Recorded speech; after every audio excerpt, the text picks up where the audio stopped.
मित्रों, आज सभी का भारतीय जनता पार्टी की प्रेस वार्ता में मनपूर्वक स्वागत है।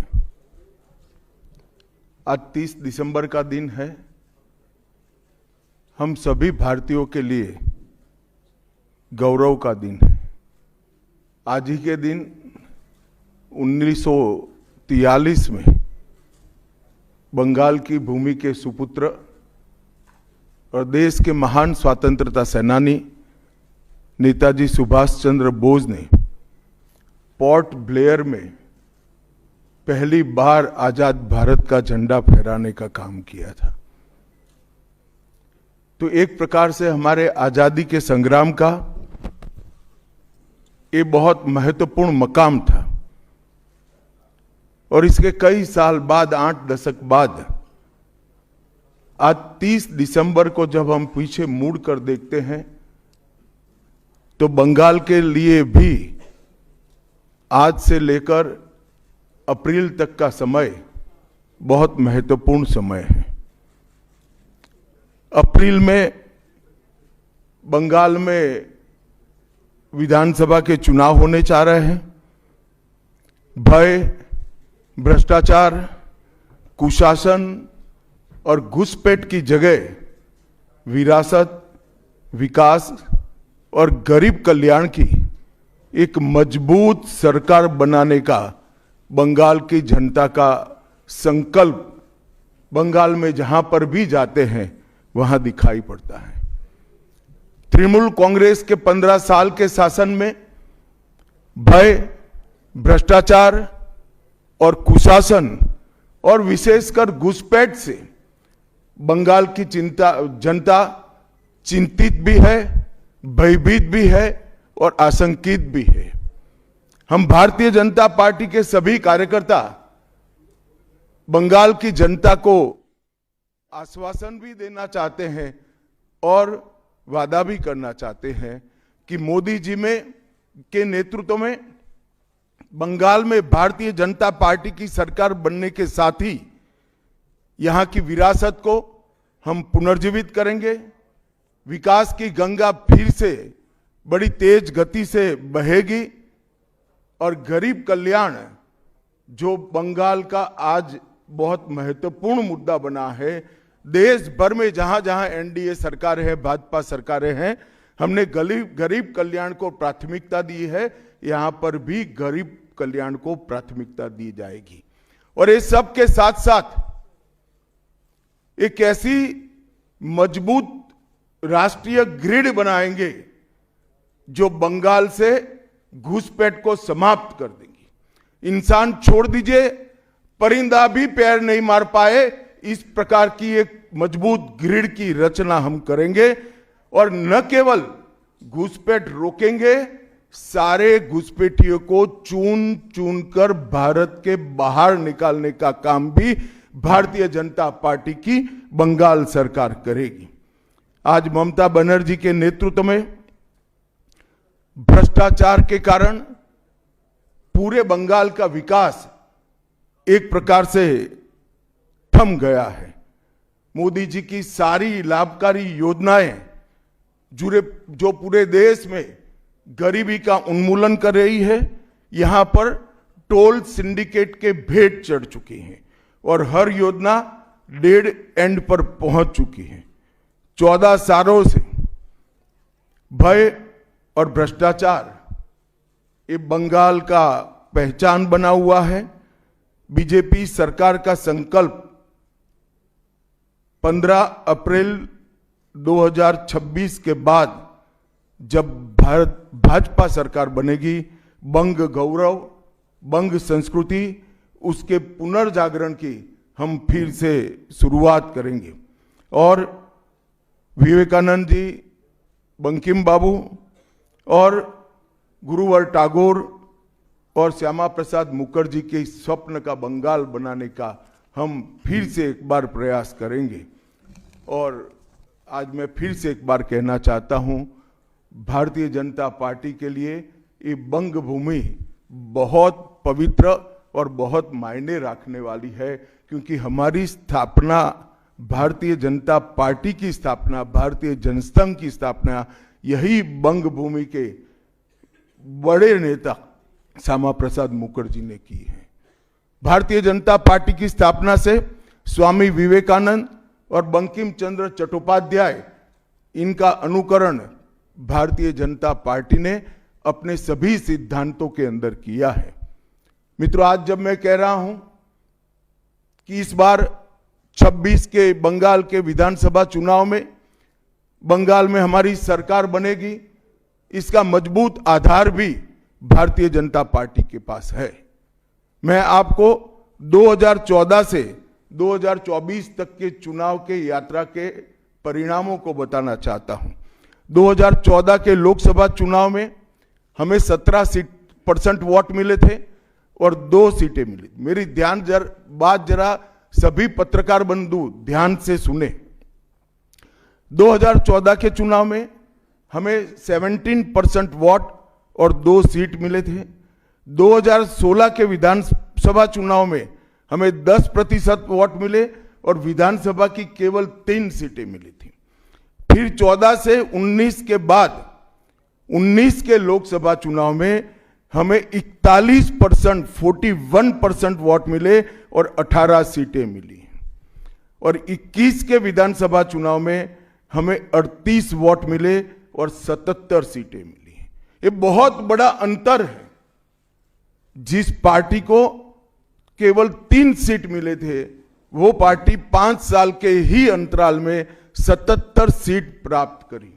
और इसका नतीजा देखिए, कांग्रेस जिसकी एक प्रकार से स्थापना ही बंगाल से शुरू हुई, वो कांग्रेस पार्टी बिग जीरो पर पहुंच गई और 34 साल तक शासन करने वाला कम्युनिस्ट गठबंधन भी एक भी सीट प्राप्त नहीं कर पाया और हमने मुख्य विपक्ष का स्थान प्राप्त किया। आज शुभेंदु जी मेरे साथ यहां पर बैठे हैं, वो हमारे प्रतिपक्ष के नेता हैं। 24 के चुनाव में भी हमने 39% वोट प्राप्त किया, 12% सीट प्राप्त की, 12 सीटें प्राप्त की और 26 में हम निश्चित रूप से प्रचंड बहुमत के साथ भारतीय जनता पार्टी की सरकार बनाने वाले हैं। मित्रों, ये 24 से अब तक का समय भारतीय जनता पार्टी के लिए बहुत शुभांकर सिद्ध हुआ है। 24 में लगातार तीसरी बार नरेंद्र मोदी जी इस देश के प्रधानमंत्री बने। उसके बाद महाराष्ट्र में, हरियाणा में, दिल्ली में और अब बिहार में भारतीय जनता पार्टी की सरकारें बनी हैं। 24 के चुनाव में उड़ीसा और आंध्र प्रदेश में भी पूर्ण बहुमत की भाजपा की और एनडीए की सरकार बनी है। मुझे पूरा भरोसा है कि 2026 में बंगाल में 2/3 बहुमत के साथ भारतीय जनता पार्टी की सरकार बनेगी। ये बंगाल की जनता तय कर बैठी है। मित्रों, जहां पर भी बंगाल में जाते हैं, पूरे बंगाल की जनता घुसपैठियों से त्रस्त है। क्या कोई राज्य सरकार ऐसी हो सकती है जो घुसपैठियों की पनाहगाह अपने राज्य को बना दे? राष्ट्रीय सुरक्षा पर कितना बड़ा खतरा है, इसका जवाब बंगाल की मुख्यमंत्री ने बंगाल के चुनाव में दे। घुसपैठ रोकने के लिए उनके पास क्या योजना है? आर्टिकल 370 हटता है, वो विरोध करती है। सीएए लाकर बंगाल के शरणार्थियों को नागरिकता देने का हम कार्यक्रम करते हैं, वो विरोध करती हैं। और वो ठीकरा फोड़ते हैं कि बीएसएफ है, वो रोक नहीं रही है। ममता जी, मैं आज आपको इस सार्वजनिक प्रेस वार्ता में पूछना चाहता हूं कि कौन सी सरकार है बांग्लादेश की पूरी सीमा पर जो वाड़बंदी करने के लिए, बॉर्डर पर फेंसिंग करने के लिए जमीन नहीं देती है? अगर आप जवाब न दे पाए तो मैं ही देता हूं। आपकी ही सरकार है जो जमीन नहीं देती है, जिसके कारण फेंसिंग का काम समाप्त नहीं होता है। फिर भी भौगोलिक रूप से कठिन सीमा पर से कोई घुस कर आता है तो कहां जाता है? सबसे पहले सबसे पहले बंगाल के गांव में जाता है। आपका पटवारी क्या कर रहा है, आपका थाना क्या कर रहा है, क्यों इसको अरेस्ट नहीं किया जाता, क्यों उस पर केस दर्ज नहीं होता, क्यों इसको वापस भेजा नहीं जाता? जवाब है क्या आपके पास? क्या बंगाल की मुख्यमंत्री जवाब दे सकती है कि असम में घुसपैठ क्यों बंद हो गई, त्रिपुरा में घुसपैठ क्यों बंद हो गई, गुजरात और राजस्थान की बॉर्डर पर घुसपैठ क्यों नहीं होती है, पंजाब की बॉर्डर पर घुसपैठ क्यों नहीं होती है, कश्मीर की बॉर्डर पर घुसपैठ क्यों नहीं होती है, सिर्फ बंगाल में क्यों होती है? क्योंकि आपकी निगहबानी में घुसपैठ कराई जाती है और बंगाल को धीरे धीरे डेमोग्राफी चेंज कर कर आपकी वोट बैंक को पुख्ता करनी चाहती है। मगर ये लंबा नहीं चलेगा। बंगाल की जनता अब जान गई है और इसके खिलाफ लामबंद भी हो रही है। और मुझे मालूम है अगला चुनाव घुसपैठियों को निकालने के मुद्दे पर और घुसपैठ रोकने के मुद्दे पर लड़े जाना वाला है, क्योंकि न केवल ये बंगाल का मामला रहा है। मैं आज बंगाल की जनता को इस प्रेस वार्ता के माध्यम से बताने आया हूं कि बंगाल की बॉर्डर से हो रही घुसपैठ सिर्फ बंगाल का मामला नहीं रहा है, अब ये राष्ट्रीय सुरक्षा का मामला है। देश की संस्कृति को बचाना है, देश की सुरक्षा को सुनिश्चित करना है, तो बंगाल की बॉर्डर सील कर दे, ऐसी देशभक्त सरकार यहां लानी पड़ेगी जो ममता बनर्जी नहीं कर सकती, केवल और केवल भारतीय जनता पार्टी कर सकती है। घुसपैठ के अलावे भ्रष्टाचार से पूरी बंगाल की जनता त्रस्त है। रोजवेली चिटफंड घोटाला, कैश फॉर क्वेरी घोटाला, एसएससी घोटाला, नगर पालिका नगर नियम का भर्ती का घोटाला, गाय तस्करी का घोटाला, राशन पीडीएस का घोटाला, मनरेगा का घोटाला, पीएम आवास का घोटाला, इतने सारे घोटाले हैं कि मैं पूरा लिस्ट पढ़ूंगा तो मेरी प्रेस कॉन्फ्रेंस का पूरा हिस्सा ही उसमें चला जाएगा। अब क्या ममता बनर्जी इस बात का जवाब दे सकती है कि आपके मंत्रियों के ठिकाने पर से 27 करोड़ रुपया मिलता है, जिसको गिनते गिनते नोट गिनने की मशीन भी गर्म होकर बंद हो जाती है? बंगाल जैसे गरीब राज्य के अंदर 27 करोड़, 20 करोड़, 15 करोड़ ये राशि मिल रही है, आपकी कोई अकाउंटेबिलिटी नहीं है।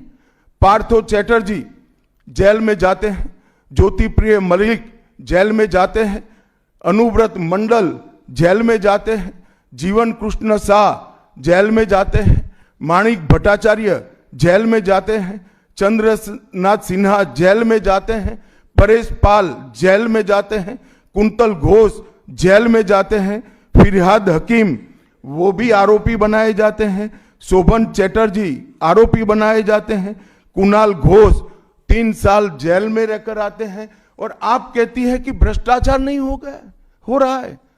आप आंख मूंद लिए ही हो भ्रष्टाचार के लिए, मगर बंगाल की जनता अपनी आंख बंद कर कर नहीं बैठी है।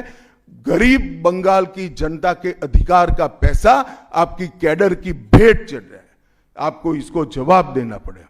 महिलाओं की सुरक्षा एक बहुत बड़ा मुद्दा बना है और अधिकृत रूप से कहा जाता है कि महिलाएं 7 बजे के बाद अपने हॉस्टल और घर से न निकले। हम कौन से जमाने में जी रहे? मुगल काल में जी रहे हैं क्या? ममता जी, ये आजाद भारत, यहां माताओं बहनों को पूरा दिन जब इनकी मर्जी हो, जब इनको काम हो, घर के बाहर निकलने की सुरक्षा प्रदान करना ये हमारा संवैधानिक दायित्व है, जो देने में आपकी सरकार विफल गई है। आरजी कर मेडिकल कॉलेज का मामला हो, संदेश खाली का मामला हो, दुर्गापुर मेडिकल कॉलेज का मामला हो, साउथ कॉलेज लॉ कॉलेज का मामला हो, हर जगह बेटियां असुरक्षित हैं और ढेर सारे लोग और ढेर सारी माताएं बहनें ये अत्याचार से तंग आ चुकी है, असुरक्षा से तंग आ चुकी है। वो भी राह देख रही है कि कब वोट देने का अधिकार आए और हम इन निकम्मी तृणमूल कांग्रेस की सरकार को हटा दें। सांप्रदायिक तुष्टीकरण को इस राज्य सरकार ने अपनी नीति के रूप में स्वीकार कर लिया है। अब मरहम लगाने का प्रयास हो रहा है, मैं सुबह से देख रहा हूं, मगर अब मरहम लगाने से कुछ नहीं होता है। हृदय पर, बंगाल की हिंदुओं के हृदय पर घाव इतना गहरा बैठ गया है कि कोई मरहम काम नहीं आएगा। अब आपका जाने का समय तय हो गया है। यहां तक इंतहा कर दी, यहां तक कि पार्लियामेंट में वंदे मातरम पर चर्चा होती है। बंकिम बाबू ने रचे हुए वंदे मातरम पर चर्चा हुई, जो गीत पूरे हमारे आजादी के आंदोलन का प्रेरणा गीत बना, वो वंदे मातरम की चर्चा का तृणमूल कांग्रेस विरोध कर रही है, क्योंकि उनकी वोट बैंक इससे नाराज हो रही है। ये बंगाल की जनता कभी सहन नहीं करेगी। एक जमाना था मित्रों कि भारत के जीडीपी में बंगाल का योगदान 10.5% था और तीसरे नंबर पर था। जीडीपी में योगदान की दृष्टि से हमारा बंगाल तीसरे नंबर पर था। तीसरे नंबर पर से सरक कर ये 49 साल में वो 22वें नंबर पर आ गया। अब नीचे कोई जगह ही नहीं बची। बंगाल का इतना आर्थिक पतन कभी नहीं हुआ है। ये कम्युनिस्टों के शासन के पहले, तृणमूल के शासन के पहले प्रति व्यक्ति बंगाल की आय राष्ट्रीय औसत से 127% ज्यादा थी। 127%। देश में नागरिक 100 रुपया कमाता था तो बंगाल में 127 रुपया कमाता था। आज देश का नागरिक 100 रुपया कमाता है तो बंगाल का नागरिक 73 रुपया कमाता है। ममता जी, आपको इसको जवाब देना पड़ेगा। हर प्रकार के उद्योग की शुरुआत एक जमाने में इस सुजलाम सुफलाम भूमि से हुआ था और इसी के आधार पर सोनार बांग्ला की परिकल्पना की जाती थी। वो बंगाल में आज भ्रष्टाचार, घुसपैठ और टोलबाजी के कारण सारी इंडस्ट्री वापिस जा रही है। केंद्र सरकार की योजनाएं लागू करने में उनको अपनी वोट बैंक गंवाने का डर है। पीएम किसान देरी से लागू किया, बंगाल के किसानों का 10,000 करोड़ रुपया चला गया। आयुष्मान भारत आज तक लागू नहीं किया और बहुत आयुष्मान भारत से बहुत एक प्रकार से कमियां वाली स्वास्थ्य साथी की स्कीम लागू की है। मुझे बताइए, कोई बंगाल का नागरिक भारत में कहीं जाता है और बीमार पड़ गया, स्वास्थ्य साथी स्कीम उसको बाहर के अस्पताल में इलाज करवा पाएगी क्या? नहीं करवा पाएगी। क्या गुनाह किया है बंगाल के गरीबों ने? देश भर के गरीबों को 5 लाख तक की पूरे स्वास्थ्य की गारंटी मिल रही है। अरे कई राज्यों ने किया कि केंद्र 5 लाख दे रहा है, उन्होंने और 5 लाख जोड़ दिए। आप केंद्र के 5 लाख इसलिए स्वीकार नहीं करना चाहते हो कि नरेंद्र मोदी से आपको डर है। डर तो ठीक ही है, क्योंकि मोदी जी की लोकप्रियता बंगाल में दिन प्रतिदिन बढ़ती है, मगर इसके कारण गरीबों का आप नुकसान कर रही हो। वो बंगाल के गरीब जरूर। हिंसा और प्रतिशोध की राजनीति, पूरा देश ऐसी आशा करता था कि यहां से कम्युनिस्ट जाने के बाद हिंसा और प्रतिशोध की राजनीति समाप्त हो जाएगी, मगर हुआ उल्टा। इन्होंने तो कम्युनिस्टों को भी अच्छा कहला दिया। मित्रों, अब तक 300 से अधिक भारतीय जनता पार्टी के कार्यकर्ता मारे गए हैं। 21 के चुनाव के बाद लगभग 3000 कार्यकर्ता विस्थापित बनकर आज भी अपने गांव में नहीं लौटे हैं। उनको दबाव बनाया जाता है कि आप तृणमूल का झंडा उठाओ तभी गांवों को रहने देंगे। क्या ये स्वस्थ लोकतंत्र की निशानी है? कोई व्यक्ति अपने किसी राजनीतिक दल में काम करना है, वो स्वतंत्र रूप से तय नहीं कर पाएगा। वो ममता जी मुख्यमंत्री की चैम्बर से तय करेगी क्या? ममता जी, जितना भी प्रताड़ना करना हो करो, बंगाल की जनता अब तय कर कर बैठी है। इन्होंने भाजपा के कार्यकर्ताओं को हर तरह से प्रताड़ित किया, यहां तक कि महिलाओं पर बलात्कार भी किए गए। मैं अपना रिपोर्ट नहीं दे रहा हूं, नेशनल ह्यूमन राइट कमीशन का रिपोर्ट है। इसका भी जवाब ममता जी को देना पड़ेगा। ममता जी ने सारी संवैधानिक औचित्य को समाप्त कर दिया। किसी भी राज्य में प्रधानमंत्री जाते हैं तो वो देश के प्रधानमंत्री होते हैं। कई राज्यों में हमारी सरकार नहीं, कहीं ऐसा व्यवहार नहीं होता। वंदे भारत ट्रेन देने प्रधानमंत्री आते हैं, ममता जी स्टेज पर नहीं जाती है। कई प्रकार के भारत सरकार के सुप्रीम कोर्ट के आदेश से बने हुए, मेरी बात ध्यान से सुनिएगा, सुप्रीम कोर्ट के आदेश से बने हुए भारत सरकार के डीओपीटी के रूल्स ये तोड़ देती है, मरोड़ देती है। डीजीपी और मुख्य सचिवों की अपॉइंटमेंट में मनमानी करती है। रिटायर्ड होने के बाद सलाहकार बनाकर प्रॉक्सी डीजीपी और प्रॉक्सी सीएस बैठाने का काम करती है। ये 34 साल कम्युनिस्टों का शासन और 15 साल टीएमसी का शासन, ये केंद्र विरोधी मानसिकता बंगाल की जनता में खड़ा कर हमारी संविधान की स्पिरिट थी, उस स्पिरिट का कंप्लीट इन्होंने अनादर करने का काम किया है। ममता बनर्जी के शासन में सिंडिकेट, तोलबाजी, कटमनी, न केवल वो सिस्टम को बढ़ावा दिया है, यहां कमाई करने का अधिकार एक ही व्यक्ति को है, भाईपो को है, और किसी को कमाई करने का अधिकार नहीं है। सब में हिस्सेदारी देनी पड़ती है।